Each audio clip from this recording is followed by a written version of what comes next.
आइए आज हम जानेंगे कि हमारी बॉडी के अंदर कितने तरह के मसल्स होते हैं। हमारी बॉडी के अंदर 3 तरह के मसल पाए जाते हैं। पहला स्केलेटल मसल, दूसरा कार्डियक मसल और तीसरा स्मूथ मसल।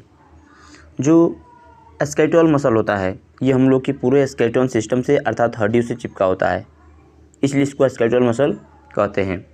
जब इसको माइक्रोस्कोप से देखा जाता है तो यह लाइनिंग की तरह दिखता है, रेखित दिखता है, इसलिए इसको रेखित पेशी या इंग्लिश में स्टाइटेड मसल इसको कहा जाता है। हमें याद रखना है कि एक तरह का जो स्केलेटल मसल होता है एक तरह का ऐच्छिक पेशी होता है, क्योंकि इसको इच्छा के द्वारा कंट्रोल किया सकता है।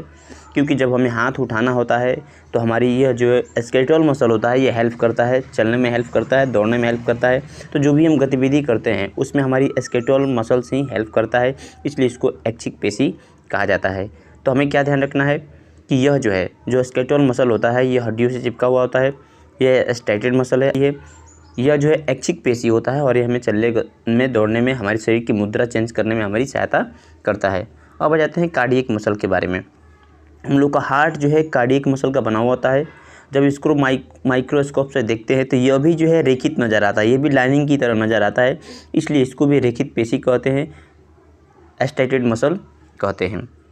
हमें ध्यान रखना है कि जो स्टाइटेड मसल होता है यह एक तरह का अनैच्छिक पेशी नहीं किया जाता, पंपिंग करता है। तो हार्ट के पंपिंग की जो प्रक्रिया होती है, प्रोसेस होती है, उसको हम कंट्रोल नहीं कर सकते हैं, इसलिए यह एक तरह का अनैच्छिक पेशी है, इनवॉल्यूंटरी मसल जो है होता है।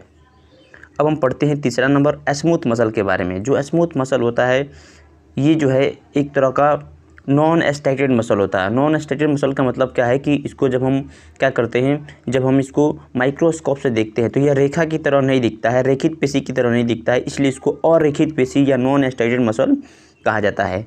यह भी हमें ध्यान रखना है कि एक तरह का जो है इनवॉल्यूंटरी मसल होता है, अनैच्छिक पेशी होता है, इसको भी इच्छा के अनुसार जो है कंट्रोल नहीं किया जा सकता है। ये हम लोग का जो पाचन तंत्र होता है और जो जनन तंत्र होता है उसकी जो आंतरिक दीवारों के अंदर ये पाया जाता है। जो जनन पथ में जो गैमेट्स होते हैं, युग्मक होते हैं, और जो पाचन तंत्र में जो भोजन होता है उसके ट्रांसपोर्टेशन में हमारी हेल्प करता है। तो हमें क्या याद रखना है इसके बारे में, स्मूथ मसल के बारे में, चिकनी पेशी के बारे में, कि यह चिकना दिखता है, ठीक है। और क्या याद रखना है कि यह जो है नॉन स्टाइटेड मसल है, अरेखित पेशी है, और इनवॉल्यूंटरी मसल है। इनवॉल्यूंटरी मतलब अनैच्छिक पेशी होता है, इसको इच्छा के अनुसार कंट्रोल नहीं कर सकता है।